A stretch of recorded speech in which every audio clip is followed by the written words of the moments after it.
Now, there's been anger and there have been protests, but today the decision was still made to close 9 libraries across Dorset. They're located right across the county and include ones in Puddletown, Burton Bradstock and Charmouth. The County Council is cutting the services to save £800,000. It says the libraries will all go unless people volunteer to run them themselves. David Woodland has this report. Save our libraries! Libraries are all about ideas, words and sparking the imagination. Campaigners outside County Hall wanted councillors to use their imagination to come up with better ideas than closure. We're recording the vote and this is what you need to vote for. But it wasn't to be.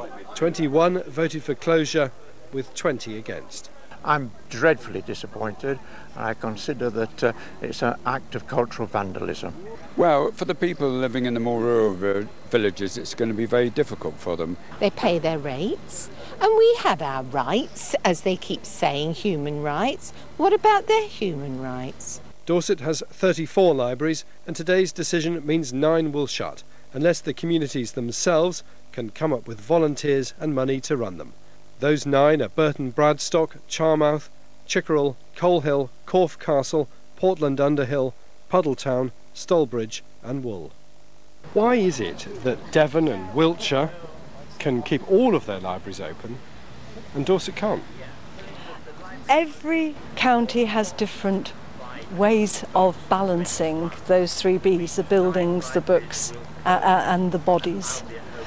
I don't know the detail of theirs. I know the detail of ours in Dorset. Emotions ran high in the council chamber. Library supporters said older people who couldn't travel, would be badly affected by the closures.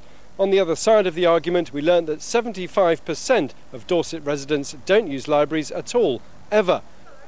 But the book may not yet be closed. Campaigners in neighbouring Somerset are taking legal action. It's still an option here. David Woodland in Dorchester for the West Country Tonight. Well, David mentioned Somerset there. Can bring you some news just in on that. Library campaigners in the county in Somerset have won an injunction in the High Court. It means that no libraries in Somerset can be closed until there is a judicial review on the 27th of September. Some of you have been getting in touch about this. I've been getting some tweets here. David Moss says, I started using one last year and I can't believe it took me so long. David Whitechurley says, I think it's disgusting that libraries are forced to close. Why don't they cut executive salaries instead to save money?